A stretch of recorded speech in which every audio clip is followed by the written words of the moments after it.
membuat penanggalan tahun Masehi? Pertama kali.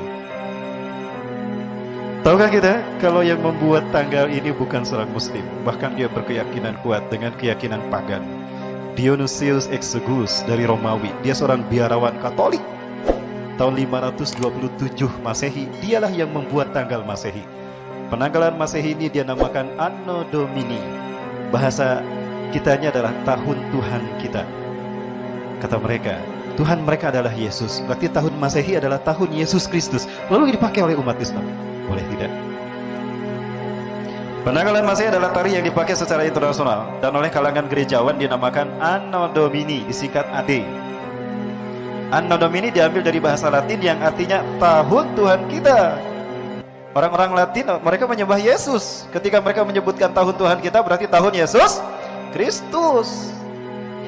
Ya, atau juga disebut Common Era, CE ya, yang artinya era umum, terhitung sejak lahirnya Isa bin Maryam atau yang mereka sebut Yesus. Nah, maka petinggi gereja Katolik memerintahkan, di Vatikan memerintahkan kepada seorang biarawan terkemuka yang bernama Dionysius Exiguus pada tahun 527 Masehi untuk membuat penanggalan Masehi, peninggalan tahun Masehi, yang titik tolaknya adalah kelahiran Yesus Kristus. Lahirnya Yesus disebutnya apa? Natal. Baik. Penanggalan tahun Masehi yang dibuat oleh Dionysius Exiguus itu hanya 10 bulan pada awal mulanya. Bulan yang pertama bukan Januari. Bulan yang pertama adalah bulan Martius. Ya. Dikaitkan dengan dewa Mars. Kita tahu bahwa bangsa Romawi ini adalah kaum pagan penyembah banyak dewa. Dan dewa-dewa yang mereka sembah, mereka yakini, mereka imani dibentuk, dibuat patungnya. Maka bertengger di kekaisaran Romawi patung-patung dewa-dewa mereka. Ayah Dionysius, Herakles, ya Jupiter, Apollon. Dan begitu pula yang didapati oleh Ashabul Kahfi di Philadelphia, Damaskus, Suriah. Ya, 100 tahun setelah Nabi SAW diangkat ke langit. Nah, kemudian itu bulan pertama, Martius. Nah, bulan kedua itu terkait dengan ritual penyambutan musim semi. Karena di 3 bulan sebelumnya, ya, Januari, Februari, Maret itu mereka mengalami musim dingin. Maka di bulan berikutnya itu dalam keadaan musim semi, mereka sambut dengan sukacita. Maka diadakan ritual penyambutan musim semi. Ritual itu dinamakan Aperili. Jadilah ritual itu di waktu di mana ritual itu dilakukan dinamakan bulan Aprilius. Orang-orang Romawi selalu menggunakan us-us dalam menamai sesuatu. Makanya kaisar-kaisar dan nama-nama Romawi itu ada usnya. Maximilianus, Adrianus, ya Heraklius. Baik. Ada bulan Meius dikaitkan dengan dewa Maya. Konon kalau tidak salah dewa Maya ini dewa senandung. Kemudian ada Junius dikaitkan dengan dewa Juno. Nah, selebihnya itu disebut Quintrilis ke-5, Sextilis ke-6, September ke-7, Oktober ke-8, November ke-9, Desember ke-10. Ketika dihitung dan digunakan ternyata ada selisih, ada sisa kosong 60 hari untuk sampai ke bulan Martius lagi. Oh, berarti kurang 2 bulan dia. 60 hari itu dibagi 2.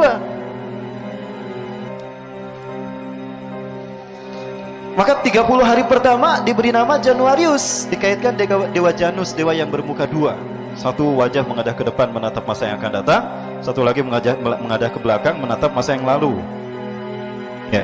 Maka wajar kalau bulan Januari menjadi bulan pertama, karena dikaitkan dengan dewa yang bermuka 2, Janus. Nah, bulan berikutnya biasanya sebelum bulan Martius ada ritual ruatan kampung. Dan ini biasa dikaitkan dengan dewa Febria atau Dewi Febria. Dewi kasih sayang, cinta kasih. Nah, makanya di bulan Februari ini ada hari Valentine, hari kasih sayang, terkait dengan dewa Febria. Maka bulan itu dinamakan bulan Februarius. Maka genaplah bulan mereka menjadi 12. Maka tergeser bulan Quintrilis yang tadinya ke-5 jadi ke-7. Julius Caesar melakukan penanggalan yang lebih apik dihitungan dengan jumlah hari. Dan dalam setahun ternyata 3 bulan 360 hari. Dalam setahun itu jumlah hari ada 365,25 hari. Ya, dalam satu tahun 0,25 dikali 24 jam itu bisa 6 jam setiap tahunnya, ada lebih 6 jam. Nah kalau berarti dalam 4 tahun itu ada lebih sehari, berarti 365, tapi 366, maka muncullah tahun kehabisan. Maka disempurnakanlah penanggalan Dionysius Exogus, maka lahirlah kalender Julian yang disusun oleh kalender oleh Kaisar Julius Caesar. Untuk menghormati namanya, maka diabadikan nama Kaisar Julius ini menjadi nama bulan Quintilis yang kelima diganti jadi bulan Juli. Jadi setelah Juli. Begitu pula Kaisar Augustus. Dia juga memiliki pengaruh kepada bangsa Romawi yang besar, tidak kalah dengan Julius Caesar.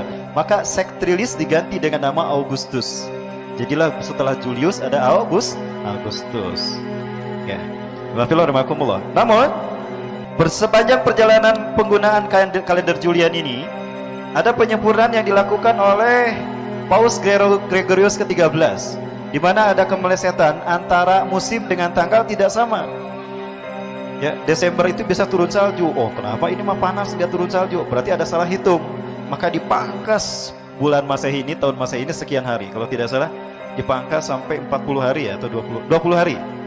Dipangkas 20 hari agar sesuai dengan musim. Maka lahirlah kalender baru yang disebut kalender Gregorian. Kalender inilah yang digunakan di seluruh dunia sampai hari ini. Kalender Gregorian. Suku Maya juga membuat kalender Yucatan. Tapi beda. Dan kalender Yucatan berakhir hanya di tahun 2012. Baik, Alhamdulillah. Jadi sudah jelas bagi kita bahwa ternyata tahun Masehi ini satu dibuat oleh siapa? Seorang biarawan Katolik namanya Dionysius Exogus. Dia beriman tidak? Dia imannya kepada siapa Tuhannya Dionysius? Allah apa Yesus? Yesus. Kira-kira dia membuat penamaan bulan berdasarkan syariat Islam, berdasarkan iman Islam, atau berdasarkan keyakinan Yesus Kristusnya? Ya berdasarkan keyakinan Kristennya. Dari anak orang diturutan. Kita pakai sekarang. Berarti kita menggunakan kalender Yesus Kristus. Boleh tidak? Mulai hari ini ganti ya. Baik, Alhamdulillah. Kemudian tentang Natal. Natal itu bahasa Latin, artinya lahir. Secara istilah, Natal itu adalah upacara orang Kristen untuk memperingati hari kelahiran Yesus Kristus, Tuhan Yesus, maka disebut Natal. Baik, Alhamdulillah. Paus Liberius ternyata orang yang pertama kali membuat konsep Natalan sebagai konsep lahirnya Isa Yesus Kristus. Ya, betulkah Yesus Kristus lahir 25 Desember? Bapak Ibu yang dirahmati Allah, Vatikan itu adalah tempat markas dari gerakan-gerakan Kristen Katolik. Mereka sama sekali berbeda dan jauh bertolak belakang dengan keyakinan Kristen sebelumnya. Nah, mereka ini kemudian membuat sebuah gerakan untuk mendakwahkan paham-paham mereka yang dikaitkan dengan penyembahan Dewa Matahari. Kita lihat Dewa Matahari di seluruh dunia. Ternyata Dewa Matahari bukan satu, ada banyak Dewa Matahari. Semuanya lahir di 25 Desember dan lahir dari seorang perawan, Isis Mary. Ya. Nah, paham keyakinan Dewa Matahari ini dibawa oleh Vatikan ke bangsa Romawi yang saat itu bangsa Romawi meyakini Yesus Kristus sebagai Tuhan mereka. Ya. Betulkah Yesus lahir di 25 Desember? Ya. Maka para pendeta Vatikan inilah yang membuat pengaruh, membuat sebuah cerita dongeng kepada bangsa Romawi, sehingga bangsa Romawi menerima pengaruh yang dipropaganda disampaikan oleh Vatikan, sehingga mereka menerima kenyataan yang ditetapkan oleh Kaisar Konstantin, di mana Kaisar Konstantin pada tahun 330 atau 340 menyatakan kalau 25 Desember itu hari lahirnya Yesus Kristus. Betulkah Yesus lahir di tanggal 25 Desember? Di dalam Bible versi Lukas, ya, Bible Lukas, ternyata Yesus lahir pada masa kekuasaan Kaisar Augustus yang saat itu sedang melaksanakan sensus penduduk karena banyak imigran. Di bulan itu banyak orang-orang bermigrasi ke Bethlehem. Kenapa? Karena di Bethlehem banyak makanan, banyak mata pencaharian. Maka orang-orang hijrah ke Bethlehem. Maka di saat itu Kaisar Augustus melakukan sensus penduduk. Nah, ada Yusuf dan Maria yang sedang hamil tua datang ke Bethlehem. Melihat, mencari-cari hotel dan mes untuk tempat tinggal ternyata tidak ditemukan, sementara Maria sudah tidak kuat ingin melahirkan. Maka ada seorang pemilik lumbung padi menerima Maria dan Yusuf, menawarkan, itu ada lumbung padi, ada kandang sapi dan lumbung padi, mungkin di situ bisa digunakan untuk melahirkan, untuk persalinan Maria. Biar saya bersihkan dulu. Maka betul kan, Yesus lahir di lumbung padi. Cerita mereka. Ya. Di mana pada saat itu, di malam lahirnya Yesus, para penggembala kambing menggembalakan kambingnya di padang-padang rumput, karena padang rumput tumbuh rumput subur. Nah, baik.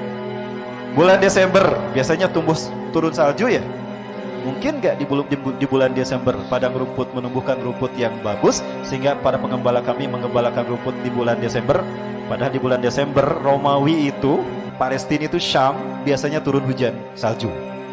Mungkinkah menggembalakan kambing di musim salju? Ini kontradiktif antara konsep Natal 25 Desember dengan Bible sendiri, ya, Bible Lukas. Begitu juga dengan Bible Matius. Pasal 2 ayat 1, 10 dan 11. Sesudah Yesus dilahirkan di Bethlehem di tanah Yudea pada zaman Herodus yang agung, datanglah orang-orang Majusi dari timur ke Yerusalem. Mereka melihat bintang berapi, komet hijau bergerak. Wah, ini Yesus sudah lahir, bayi itu sudah lahir. Dicari-cari, ketika didapati di rumah yang di mana Yesus tinggal, ternyata Yesus sudah dilahirkan. Maria sudah menggendong Yesus. Pada saat itu, para pendeta Majusi dari timur ke Yerusalem ini melihat bintang di langit. Berarti langit dalam keadaan cerah. Cerahkah langit di musim salju? Tidak. Mungkinkah bintang terlihat di musim salju? Berarti konsep Natal 25 Desember bertentangan dengan Bible, kitab suci orang Kristen sendiri. Jadi, para sekalian, penjelasan ini semua tidak sesuai. Ya. Lalu dari mana doktrin ini? Doktrin ini lahir dari para pendeta Sanhedrin. Mereka lah pendeta Yahudi yang memasukkan Taurat menjadi Talmud. Ya. Dan mereka dibantah dan diperangi oleh Nabi Isa alaihissalam, sehingga Nabi Isa terancam nyawanya. Maka Nabi Isa menyelamatkan diri dengan mengembara ke seluruh dunia. Dalam pengembaraannya itu beliau disebut Al-Masih, ya, mengusap dunia dengan pengembaraannya. Kedua, beliau bertemu dengan sebuah kaum yang banyak orang-orang yang buta karena sejak lahir. Itu disembuhkan dengan cara diusap, masahayam sahu. Maka dia bergelar Al-Masih. Kenapa Allah memberi gelar Al-Masih kepada Nabi Isa? Karena Allah akan memberikan mukjizat penyembuhan untuk dakwah kepada manusia dengan cara mengusap masahayam sahu masih atau masihatan.